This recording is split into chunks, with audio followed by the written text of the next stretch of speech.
नमस्ते छात्रों, मैं Rushali Satpute Shram Shakti Vidya Niketan English medium school मालदार के ऑनलाइन क्लासेस में आप सभी का फिर से स्वागत। बच्चों, अपनी कक्षा छठी का विषय हिंदी हमने पिछले कुछ तासिकाओं में व्याकरण के भाग देखे, तो आज हम फिर से शुरुआत करते हैं अपने किताब को। देखो, पाठ क्रमांक 6, मेरा अहोभाग्य। तो बच्चों, अहोभाग्य मतलब अच्छी किस्मत। मेरा अहोभाग्य मतलब किसका अहोभाग्य? लेखक। देखो, कौन है लेखक? चंद्रगुप्त विद्यालंकार। चंद्रगुप्त विद्यालंकार इस लेखक ने मेरा अहोभाग्य यह पाठ लिखा है। तो जरूर इस पाठ में उन्होंने अपने अच्छी किस्मत के बारे में बताया होगा। तो बच्चों, चंद्रगुप्त विद्यालंकार इस लेखक का पत्रकारिता में विशेष ऐसा उल्लेखनीय, विशेष मतलब उल्लेखनीय कार्य है। तो इस पाठ में चंद्रगुप्त विद्यालंकार जी की भेंट गुरुदेव रविंद्रनाथ जी से हुई है। तो देखते हैं उनकी भेंट में क्या हुआ। चलो अब किताब में देखो बच्चों, सुनो और समझो। 6 क्रमांक, मेरा अहोभाग्य। किसने लिखा है? चंद्रगुप्त विद्यालंकार। देखो बच्चों, नाम तुम्हारे यहाँ कुछ चित्र दिए गए हैं और क्या करना है? चित्र देखकर उचित सर्वनाम, यह क्या दिया है? गोल में लिखो। तू, मैं, वह, यह, क्या, जैसा वैसा, अपने आप। तो बच्चों, इन सब चित्रों के हमें सर्वनाम लिखने हैं। तो अपने व्याकरण का सर्वनाम यह भाग अभी तक हमने नहीं देखा है। जब हम सर्वनाम यह व्याकरण का भाग देखेंगे तब हमें फिर से देखेंगे। चलो शुरुआत करते हैं अब अपनी पाठ को। देखो, फरवरी 1936 में मुझे शांति निकेतन जाना था। फरवरी 1936 को किसको शांति निकेतन जाना था बच्चों? लेखक को, मतलब चंद्रगुप्त विद्यालंकार जी को 1936 के फरवरी महीने में शांति निकेतन जाना था। क्यों जाना था? वहाँ एक साहित्यिक कार्यक्रम होने वाला था। वहाँ क्या होने वाला था? एक साहित्यिक कार्यक्रम होने वाला था। मैं बहुत ही उल्लसित था क्योंकि उस कार्यक्रम की अध्यक्षता स्वयं गुरुदेव रविंद्रनाथ जी करने वाले थे। तो शांति निकेतन जाने के लिए लेखक बहुत ही उल्लसित थे। उल्लसित मतलब बच्चों आनंदित थे। क्यों आनंदित थे? क्योंकि उस कार्यक्रम की अध्यक्षता स्वयं गुरुदेव रविंद्रनाथ जी करने वाले थे।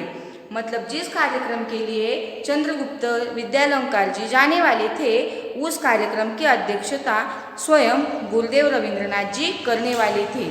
इसलिए लेखक बहुत ही उल्लसित थे।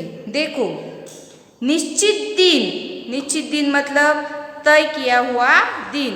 कोलकाता से हम बहुत सारे लोग शांति निकेतन के लिए रवाना हुए। रवाना हुए मतलब निकले। तो उन्होंने एक दिन तय किया और उस दिन लेखक और लेखक के साथ बहुत सारे लोग शांति निकेतन के लिए रवाना हुए, मतलब शांति निकेतन के लिए निकले। लगभग 1 दर्जन हिंदू वालों का यह दल शांति निकेतन के सुंदर अतिथि भवन में ठहराया गया।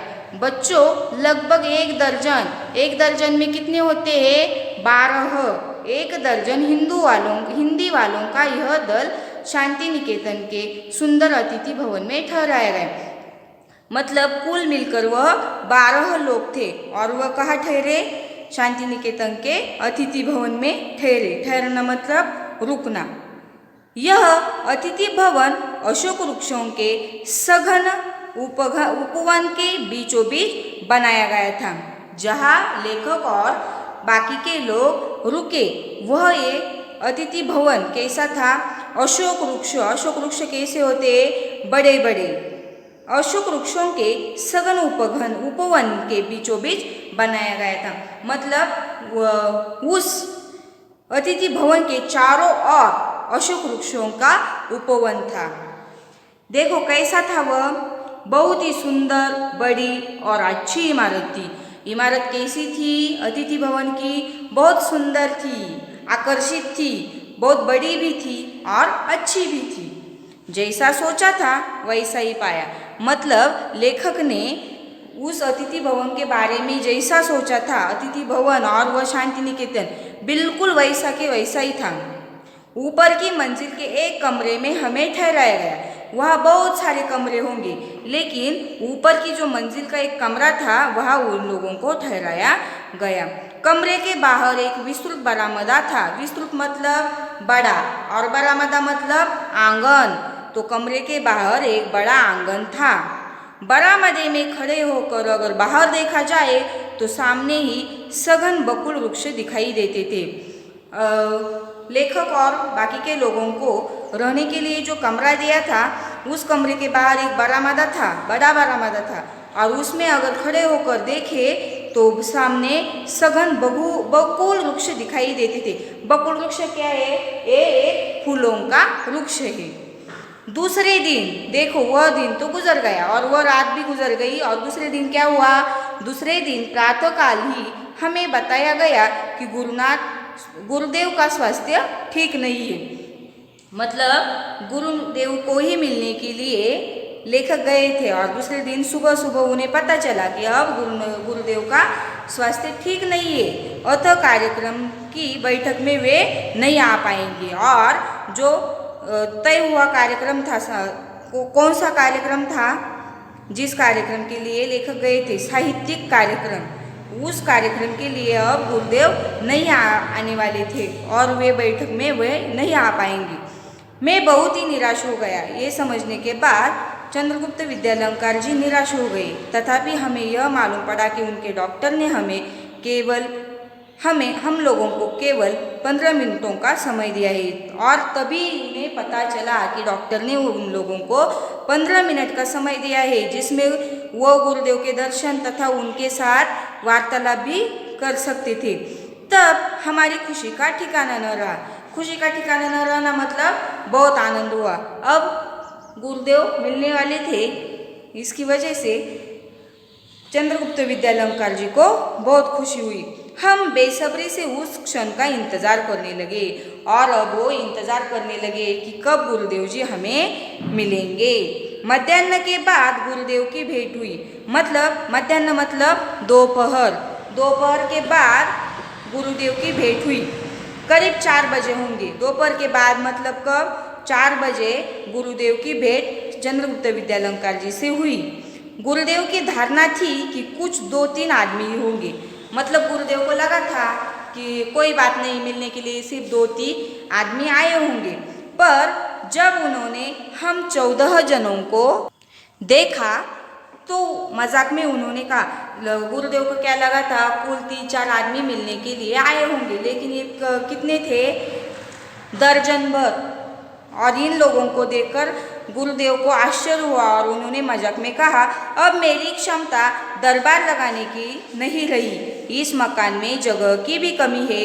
फिर हम सबको गुरुदेव से परिचय कराया गया।